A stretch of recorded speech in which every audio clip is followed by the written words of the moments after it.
Olá, pessoal. Estamos de volta para falar sobre os contratos por prazo determinado da CLT, do artigo 443 da CLT. Então, como nós vimos no vídeo anterior, o contrato por prazo determinado é uma exceção dentro das regras de direito do trabalho, uma vez que a regra geral é que os contratos de emprego eles são firmados por prazo indeterminado. Pois bem, dentro dessa excepcionalidade, a própria CLT vai trazer para a gente, vai elencar quais são as possibilidades de realização desse contrato por prazo determinado. Então, o 443, em seu parágrafo 1º, tá? Ele vai nos indicar que o contrato por prazo determinado, ele pode ser realizado em 3 situações. Essas 3 situações do parágrafo 1º, elas precisam ser interpretadas conjuntamente com as situações do parágrafo 2º também do artigo 443.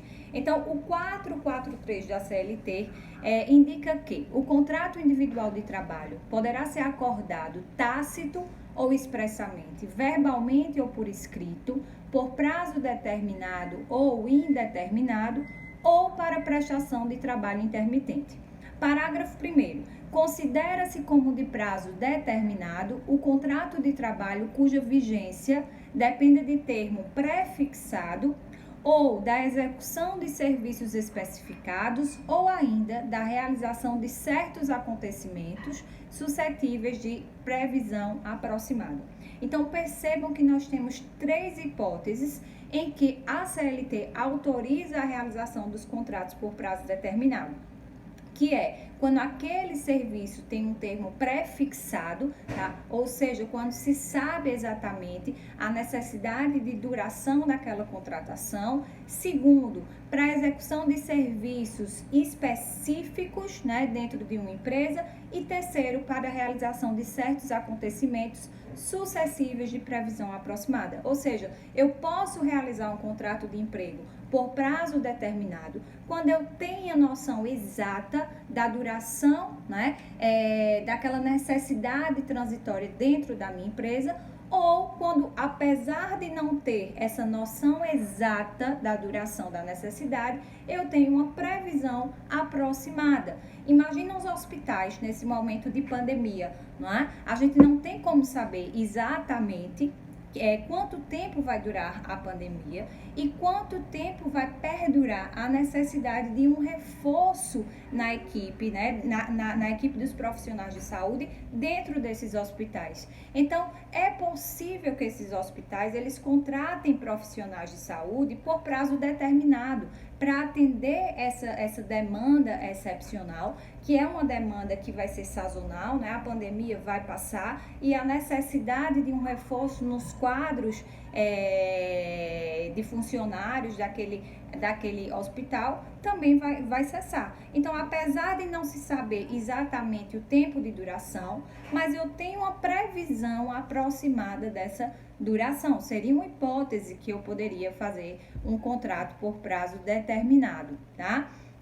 É importante também a gente destacar que, dependendo da situação dessas 3 situações, vai ter um reflexo direto no tempo de duração que esse contrato pode ter, tá? Mas a gente vai ver mais adiante que se trata do artigo 452.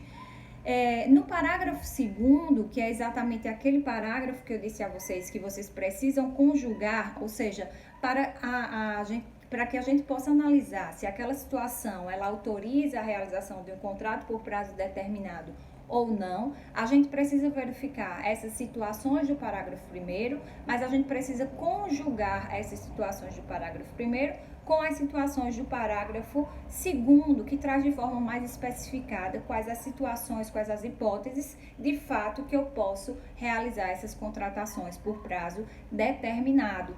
Já que, repetindo, mais uma vez, que os contratos por prazo determinado, eles são exceções no direito do trabalho e que, por isso, eles só são autorizados dentro dessas hipóteses legais, dentro das hipóteses legais previstas na CLT ou naquela, em outras legislações que a gente viu na tabela anterior, ok? Então, no parágrafo 2º do 443, nós temos o seguinte: o contrato por prazo determinado só será válido em se tratando de 3 situações, tá? Primeira, serviços cuja natureza ou transitoriedade justifique a predeterminação do prazo. Segundo, de atividades empresariais de caráter transitório. E terceiro, né, o contrato de experiência. Então, dentro dessas situações, eu posso realizar um contrato por prazo determinado, sem correr o risco desse contrato ser considerado inválido, dele não ter validade. E o que será que acontece se eu realizo uma contratação por prazo determinado fora dessas circunstâncias? Ou seja, quais são os efeitos práticos dessa contratação em desacordo com a legislação? É simples, pessoal. Essa contratação, ela não vai ter validade e o contrato ele vai ser, né, automaticamente transformado em um contrato por prazo indeterminado. Então, se eu contrato um empregado por prazo determinado, tá? Eu formalizo um contrato, tudo certinho, tô seguindo lá todas as regras formais, né? Os elementos de validade essenciais, né? De validade do contrato, mas eu não observei essas hipóteses em que a legislação autoriza. Esse contrato ele vai ser considerado, né, um contrato por prazo indeterminado e não um contrato por prazo determinado. E isso vai ter consequências, tá? Diversas consequências. E uma delas é a questão financeira. Então, o empregado passa a ter direito a algumas verbas que não teria direito se o contrato fosse considerado por prazo determinado. A exemplo, né, do aviso prévio, da multa do FGTS, quando esse contrato vai se extinguir. Então, tem efeitos muito importantes observar esses requisitos de validade para firmar contratos por prazo determinado. E qual seria a diferença entre, né, dentre essas 3 situações, né, qual seria a diferença entre um serviço cuja natureza, né, ou transitoriedade justifica a predeterminação no prazo e a atividade empresarial de caráter transitório? Ou seja, qual a diferença entre um serviço transitório e uma atividade empresarial de caráter transitório, né? Já que eles estão divididos aí em 2 alíneas, a alínea A e a alínea B. É simples, pessoal. Quando a CLT fala de serviços cuja natureza ou transitoriedade, né, justifica a predeterminação do prazo, ela está se referindo àquelas situações em que aquela demanda, aquele serviço com relação à empresa, ele é transitório.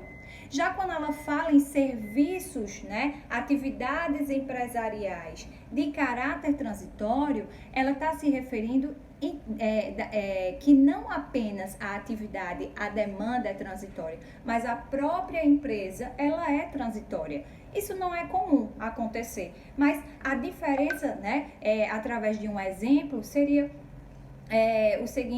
a seguinte situação. Imagina que dentro de uma empresa você vai ter um funcionário que vai sair de licença maternidade, que vai precisar, né, tirar uma licença remunerada ou uma licença não remunerada para atender interesses particulares, um empregado que vai receber um benefício previdenciário, né, decorrente de um auxílio-doença, enfim, situações pré-determinadas, né, e temporárias que você vai precisar substituir temporariamente aquele funcionário. Então, quando você precisa substituir uma funcionária que vai sair de licença maternidade, você já sabe quantos meses essa funcionária vai passar fora. Então, é uma demanda, é um serviço que a transitoriedade vai justificar, não é? Por quê? Porque você só vai precisar daquele empregado que vai ser contratado por prazo determinado para aquele período determinado, tá? Também em outras situações diversas, como por exemplo, quando se aproximam as festas de final de ano, é comum que a demanda em diversos segmentos do mercado, ela aumente. Então, é comum, né, também a contratação de empregados por prazo determinado. Dentro dessas datas festivas em que a gente tem um aumento significativo da demanda, da produção. Então, aquele serviço, aquela demanda, ela vai ser transitória, ela é sazonal, ela não vai perdurar, né, ao longo do tempo. Então, isso justificaria a pré-determinação do prazo. Já quando eu falo de atividades empresariais de caráter transitório, eu estou me referindo a que a própria empresa ela vai ser transitória. Não é comum, mas imagina que você tem uma empresa que fabrica somente agendas. Você não vai fabricar agendas, né, todos os meses do ano. Né? Normalmente você vai fabricar a agenda quando vai se aproximar o final do ano para que as pessoas utilizem essa agenda, né, no começo do ano. Se bem que hoje em dia as pessoas utilizam mais agendas eletrônicas, né, do que agendas físicas, mas poderia ser uma empresa que produz uma agenda, uma empresa que produz somente cartões, né, de Natal, que também está em desuso, a gente está utilizando muitos meios eletrônicos para essa finalidade. Ou imagina, né, uma empresa que trabalha só com chocolate, né, só com chocolates temáticos para Páscoa. Então, essa empresa, ela tem, né, suas atividades, elas giram em torno única e exclusivamente da Páscoa. Então, ela começa a trabalhar 3 meses antes, ou 4, ou 5, tá? E após a Páscoa, essa empresa, ela cessa suas atividades. Então, percebam que a própria empresa, ela é transitória. Então, estaria inserido aí dentro dessa alínea B. E o contrato de experiência, né, um contrato conhecido, né, por todos nós, é aquele contrato que pode ser firmado pelo prazo de até 90 dias para que as partes possam se avaliar mutuamente. A empresa vai tomar conhecimento das competências, das habilidades, das qualidades, da desenvoltura daquele empregado para poder decidir se vai transformar esse contrato de experiência num contrato por prazo indeterminado. Da mesma forma, o empregado ele precisa saber se ele vai se adequar àquela empresa. Então, é um momento, é um contrato que vai atender o interesse de ambas as partes nesse período de avaliação, né, de teste, digamos assim, de ambas as partes. Então, essas 3 situações aqui nós temos especificadas dentro desse artigo 443 da CLT. Então, somente dentro dessas possibilidades é que eu posso realizar um contrato por prazo determinado, ok? E no próximo vídeo a gente vai estudar por quanto tempo eu posso realizar esses contratos por prazo determinado, se um contrato por prazo determinado ele pode suceder outro contrato por prazo determinado, analisar algumas jurisprudências, mas vamos deixar para o próximo vídeo, tá? Até mais!